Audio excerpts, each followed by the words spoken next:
So we see that more and more people are joining our webinar, and I think that we can start. So we are glad to see that omnichannel as a strategic approach is gaining traction in life science industry. And this webinar is going to be a discussion of a very interesting but overlooked point in the topic. But before we start, let us introduce ourselves. My name is Daria, and I'm a business development manager at Y7 Group. Hi everyone, my name is Ruslan and I am business development manager at V7 too. Yeah, and let me briefly tell several words about our company. V7 is a full cycle digital solution provider with over 10 years experience collaborating with top 15 pharmaceutical enterprises in various aspects of digital transformation, starting from content to omnichannel infrastructure, digital culture, and mindset. In reality, anyone facing the customer in our company can confirm that when it comes to digital in pharma, no two requests are completely alike. And all pharmaceutical organizations have widely different paths in development. That's what makes the topic of omnichannel excellence so interesting to discuss and also challenging to analyze common patterns in what is happening. So today we will speak of two aspects of omnichannel that coexist in any successful strategy. That is the channel mix and the content mix. We will look at what based on real-world experience make for difference between multi-channel, omnichannel, and actually a good omnichannel. Then we will discuss some insights on how to make personalization to work to engage HCP into a dialogue. After that, we will touch upon the different approaches that professional omnichannel campaigners take to customer journey branching and look at actual case from our practice from about a year and a half ago. And finally, look at some tactics that can enable all of this to work and so that it does not amount to astronomical numbers in terms of investments. So let us start. So Pharma, of course, started to experiment with digital and what was then called multi-channel more than a decade ago. But with the COVID pandemic in 2020, digitalization suddenly evolved from a good to have competitive advantage to a practical must. In a survey held last year by Medical Media and Marketing Online Research, about 3/4 of respondent managers identified professional marketing, that is communication with the HCPs, as the area most likely to suffer considerable impact. And so it did. Of course, what with the face-to-face meetings restricted. There were numerous reports, including this one from IQVIA, where we see how the value of different channels shifted very unfavorably for face-to-face and more in favor for digital channels. On this diagram, of course, we can only see the channels orchestrated by reps, including rep-trigged email, which initially suffered almost no consequence. Again, we see that at the time of that survey in 2020, email was the HCP's preferred channel with 81% respondents choosing it, followed by online communities, mobile apps ranking at third of respondents, and web and social media. However, the practice shows that simply pushing more interactions via email is not the best strategy. In other words, if you just keep throwing email after email at the HCP, the likelihood of them unsubscribing will increase after each message, which unfortunately has led marketers to exhaust their databases, many of them already by June and July 2020. The much discussed omnichannel approach came as the answer to the problems faced by any digital strategy that relies on an isolated channel and with good results. In particular, we see that organizations with omnichannel customer care have on average 91% higher increase in customer retention, and this approach works with marketing as well. Since HCP interactions are ongoing, the nature of those interactions resemble customer care in other industries. But here comes one of the main questions. Is omnichannel just a strategy where you have many digital channels? Is it like one can simply pile up rep calls, email, web, social events, webinars, call center, and a couple of mobile apps and call it a day? Let's consider a hypothetical case that we constructed based on the many typical scenarios as described by marketers. This is in many ways a typical story for a company that begins implementing digital, and we level the metrics for an average. Suppose a company promotes an established product with decent competition aimed at managing chronic condition. The goal is to increase the hypothetical product's market share. There is one main key message and initially this is included in an e-detailing presentation that reps show on calls.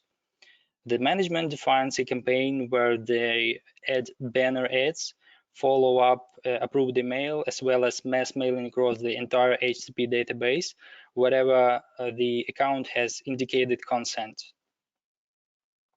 For each of those channels, the management appoint a responsible manager. At 1.5 months, the results don't shine. Although approved email opens rate are high, but the target slide is now shown for shorter time on visit. The mass mailing has decent open rate, but nothing really changed in terms of objective. Let's think what went wrong in here. So first of all, we see that there was only one key message that was pushed through all channels.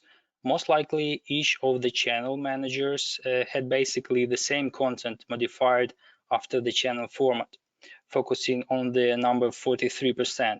The reduction is replace rate and was happily translating the message. So this is why during face-to-face rep calls, the corresponding slide was viewed less. Now, in many cases, the HCP may have already seen that information elsewhere in an email or online, and part of the audience just dismissed the story on that slide. Secondly, there seems to have been no clear segmentation, while some HCPs were more interested in information about the product that could boost patient adherence and the cost of security or diverse events, etc. The team focused on the main competitive advantage and one approved way to tell it. This bombarding with the same content naturally leads to database exhaustion. Where the contents in the base are no longer expecting new value to come in and unsubscribe from emails. As a result, the only effect from the campaign was the general brand recognition, but otherwise the metrics were left unaffected.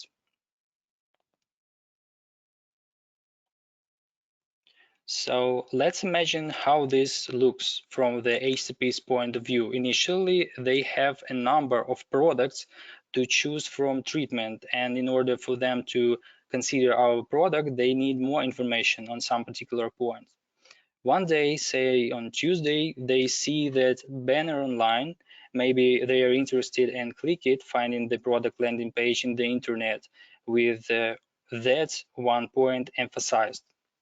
Next day, they receive the email with the exact same information, which may or may not be the decision influencing factor for them. At this point, they may think, wow, the manufacturers must target this product exactly for that population of patients, and they are very proud of those clinical trials results.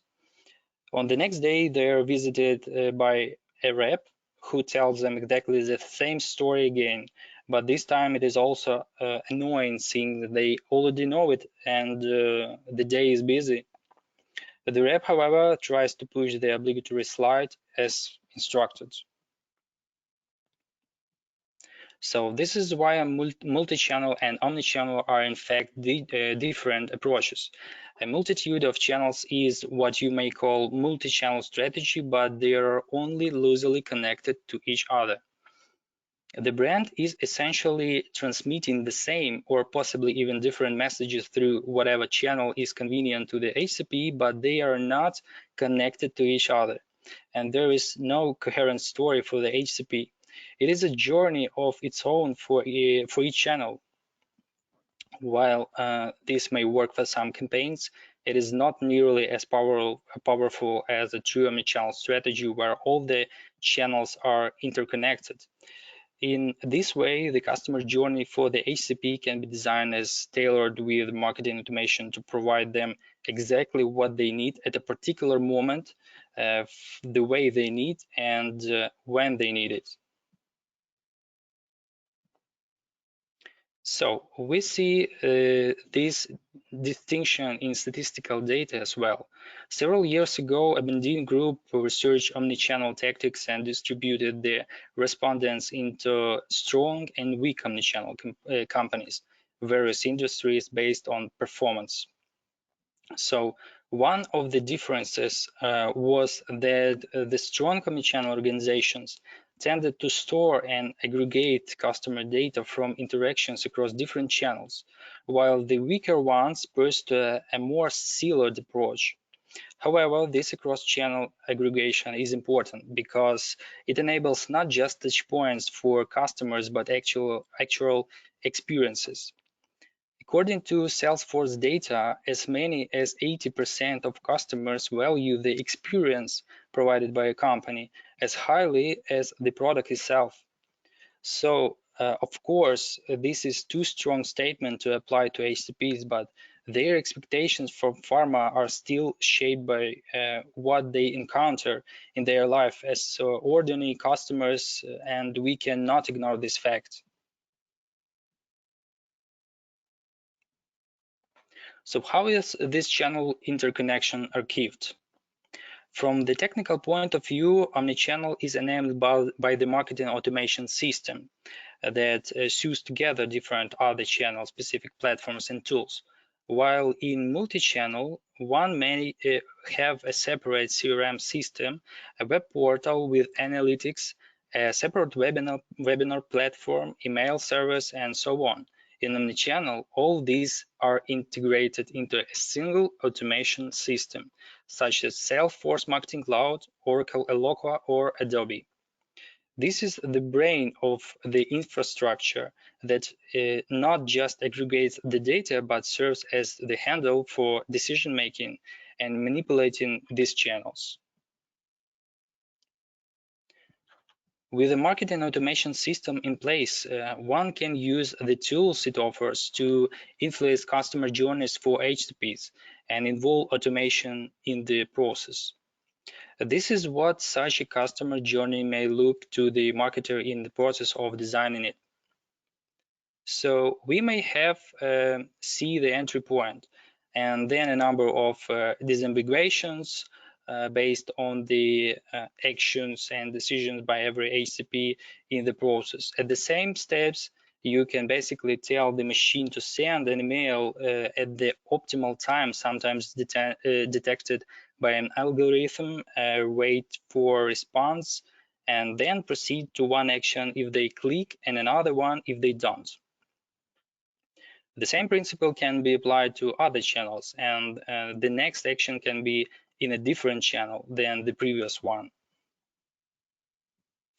So is omnichannel just that, a lot of channels functioning together because they are managed from one automation platform?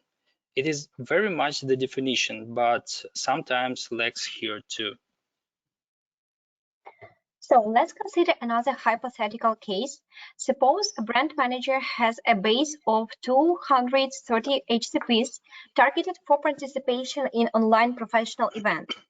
Apart from having the reps invite and help HCP register, there are mass mailings and invitation via messenger apps with 2 messengers picked for the campaign.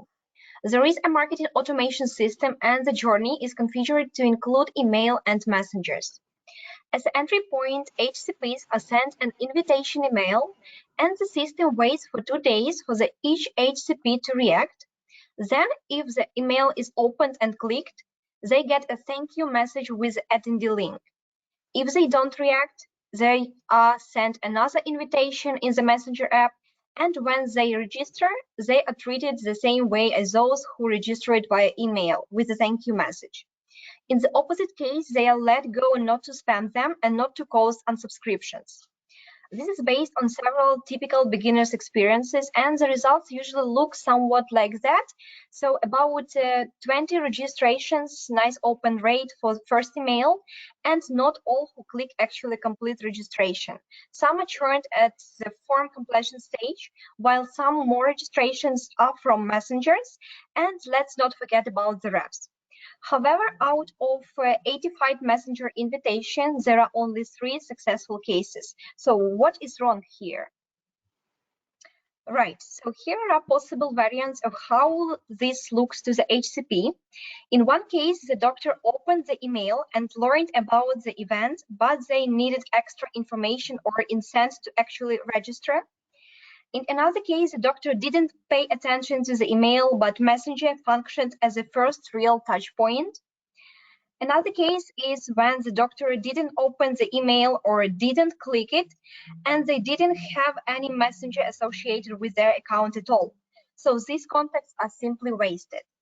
And finally, some of the HCPs received the invitation even after a rep had helped them register. They explicitly told the rep they were not interested. And what we see here is, of course, there was still no alignment between rep activity managed in the CRM and the digital touch points. This connection is harder to establish, but it is possible with experienced specialists who have their know-hows.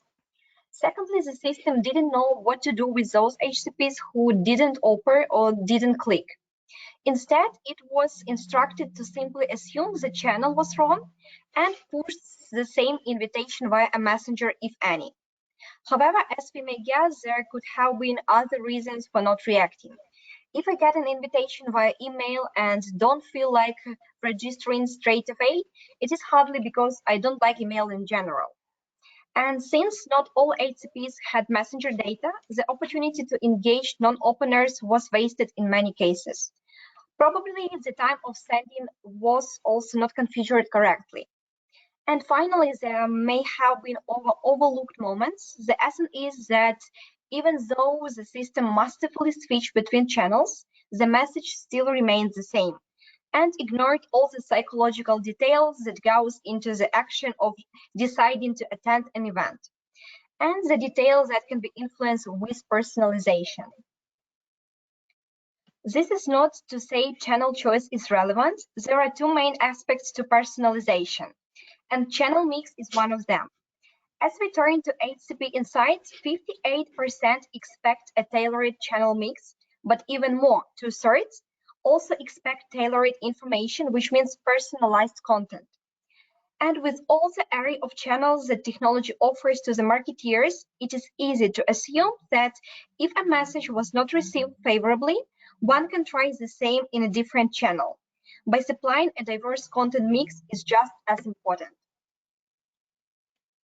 Also, good personalization means a number of benefits for the brand and customer alike, including improving customer experience, better brand perception, more value from other marketing programs, and increased retention. On the top of all of this, of course, higher customer engagement across channels, and we make it easier for the HCPs to make every next step and bring in extra value to the interaction. So, what to personalize? On the one hand, we have the HCP profile data, their own realities, preferences from channel choice, like what WhatsApp messenger or what messenger apps they use, and for example, how often they check their emails, to situation and ingredient of each interaction. There are also decision priorities. Some HCPs are more focused on aspects like cost or patient centricity, and others on security and clinical study relevance.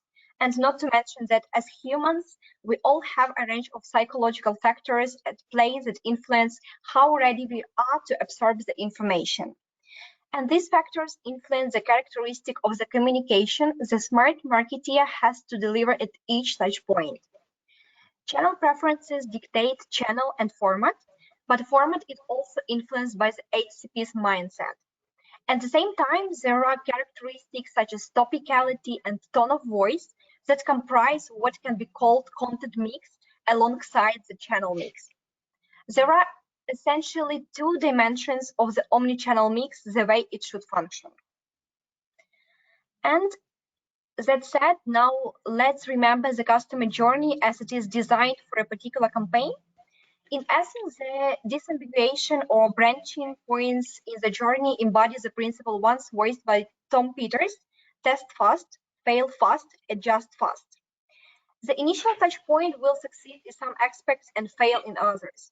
And our task is to predict what to focus on in the next touch points. For example, if the touch point number one was an e-detailing presentation, but the HCP didn't have time, the channel is to be changed. If in the same situation the HCP said they hadn't enough scientific data to back up the claim, the next interactions should be focused on that, and maybe change the format and channel if it is necessary.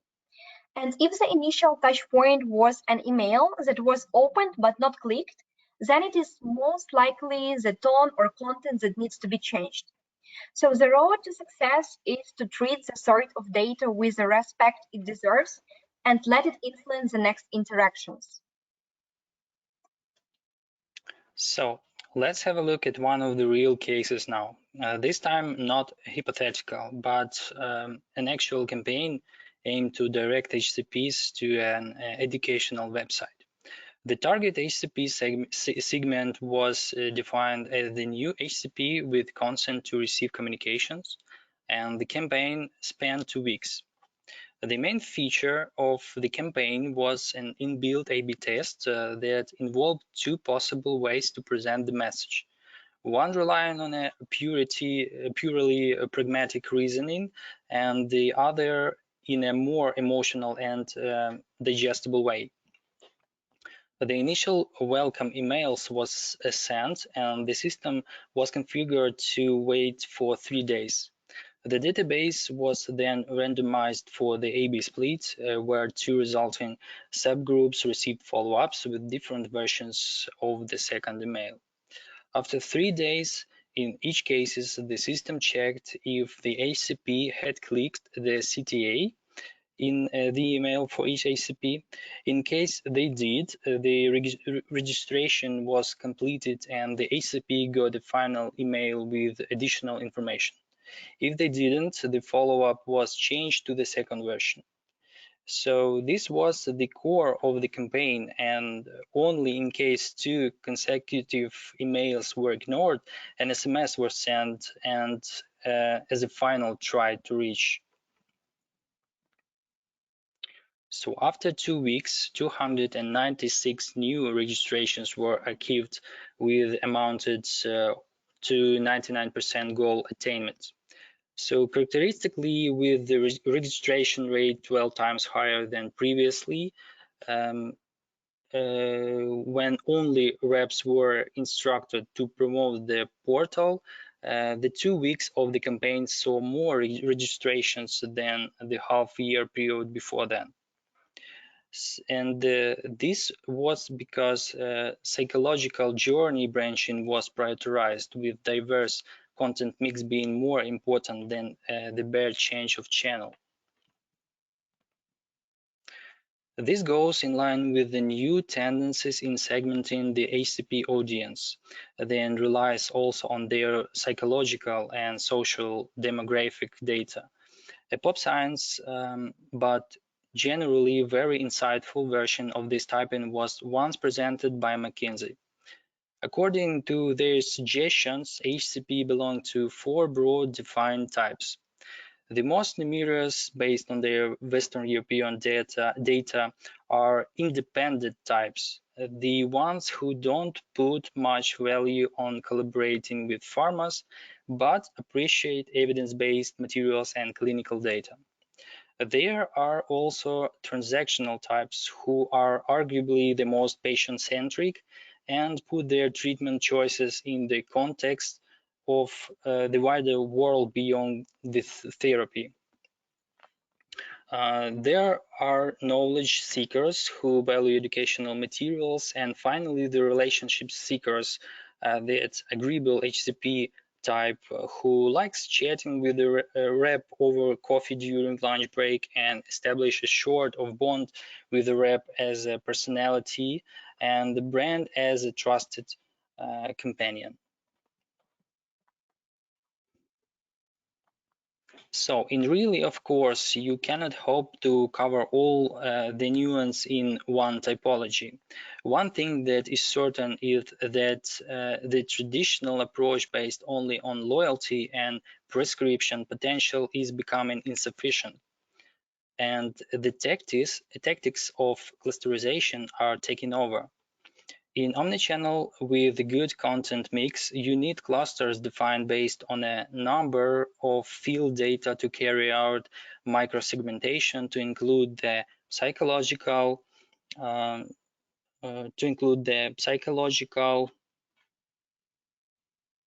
and other insights. The good thing is, as we see, each integration in an omnichannel matrix leads to aggregating more data about each account because each interaction is basically letting the HCP choose and seeing what happens. At the same time, this would be too tedious without marketing automation. So this is where the technology matters. And this is something already practiced in a whole number of industries. So the final question is how to actually supply all these materials. If you want a diversified content mix, the perspective of creating all content in a quantity multiplied by some factor can seem over the top, but in reality, the endeavor is manageable. First of all, much of that content is really repetitive over the variants. It is not like the two versions of the same mail, slide, page, or message that modify the tone of voice or shift emphasizes will present 100% different media. This means the development should not start from scratch every time for every version, and the MLR review will not take as much as it would for completely different content items. What you really need is more flexibility, and this can be provided by efficient use of digital asset management system and content authoring platforms. There are several approaches to efficient content production that allow to reduce the cost and time to market while maintaining consistency. A type of organization called digital content factory, currently practiced by large companies and affiliates various approaches to content reuse with the help of templates and fragments, and the epitome of the approach, modular content production, currently used by several pioneers. Of course, these approaches intertwine and can be used in combination. In a nutshell, digital content factory is end-to-end content production, ensuring single approach to content management across all brands, channels, and markets. Digital Content Factory is a service model provided by V7, where a dedicated team covers all issues related to content production and set KPIs for each channel. With established workflows and the use of both DAM and content authoring solutions in a single approach to content development across channels, this allows about 65% budget savings on development. The eWizard content authoring system can be integrated with DAM such as VivaVolt. Content updates and minor changes are much easier and faster, and there is a dedicated liaison manager as a single point of contact. Talking about modular content, V7 offers an innovative, flexible framework with a modular co-op approach to content creation. Let's say create once, publish everywhere. It allows mixing and matching channels agnostic modules with 80% higher efficiency, light speed, MLR, and accelerated communication. The essence is that the content is created in the form of flexible channel agnostic modules, each containing a claim and the supporting media. The module is meta-tagged for quick identification and then can be inserted in a channel-specific content templates. The final content assembles are then constructed as from building blocks very quickly, yielding an impressive number of combinations. For those interested in the modular content, you can write here to schedule another meeting to discuss this approach, since it is an interesting topic, but it needs some more details. Especially since we at V7 have been among the pioneers of this approach, and there are definitely some interesting details to it that pop out once you really implement it.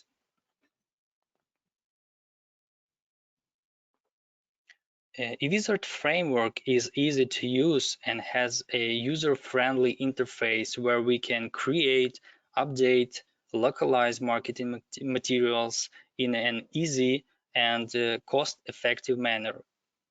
Interactive presentation, e-detailing for more and face-to-face visits, email, landing page with a modular approach supported.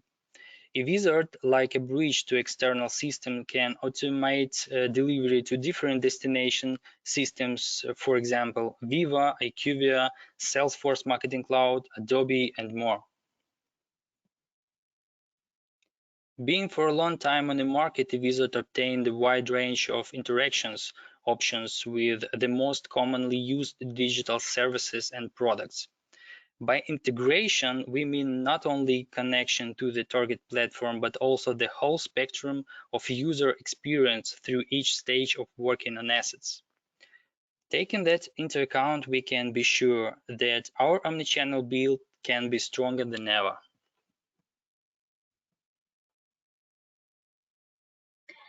And if we're talking about omnichannel strategy development, it is necessary to mention that every organization is different and has different elements in place. That is why there is no single right way to become omnichannel. Everything varies from company to company. So V7 experts need to investigate your current processes and infrastructure in order to find the right solution for you. And we offer our clients to grow their ecosystem, providing all the missing links and establishing agile workflows, starting from architecture to content and mindset. We also offer a wide range of products and services to provide our clients with the desired flexibility and beneficial results. To name just a few, we deal with advanced HCP segmentation to define what channels and content are more preferable to the HCPs. Besides, top-level customer journeys together with the personalized and dynamic content provide flexible integrations that fits HCP needs. Moreover, advanced digital KPI system tracking that helps to effectively analyze the campaign results, and of course, modular content creation, which is empowered by our content authoring solution eWizard, that helps to reduce the costs, approval time, and speed up time to market. Besides, we master all the chain of enablers to deliver the best-in-class omnichannel factories for life sciences. Our vision is to support the full chain of the omnichannel, and our mission is to provide the most innovative tools and support customers in each and every stage of the omnichannel implementation. And we, being family-like, passionate about learning, talented and responsible people, together we are saving lives by improving communication. And with more than 10 years expertise working with top pharmaceutical companies, we know how to bring the value to each of them. Having such a diverse customer universe, we know how to work with big enterprises, building the content factories for them in terms of services and solutions, and what marketing strategies to apply to smaller ones. Also, due to the fact that our clients are using different systems, we consider that integration really matters. We work with such global providers as Viva, IQVIA, Adobe, Salesforce, and Salesforce Marketing Cloud, and a number of website management and email marketing automation system providers. Moreover, V7 is a full-service content and technology partner of Viva and IQVIA OCE Sales and Marketing Certified Agency. Besides having certified specialists in-house, we are able to provide our clients with integrations, infrastructure setup, and consultancy services. So we see that we have several questions in the chat, and due to the time limitation, we will answer all of them via email upcoming days. And in case you have some additional questions or need some additional materials, so don't hesitate to contact us via emails you see on the screen. And we would like to thank you for the participation in our webinar. Yeah, thank you very much for attending our webinar. We wish you a nice end of the day and goodbye. See you later. Goodbye.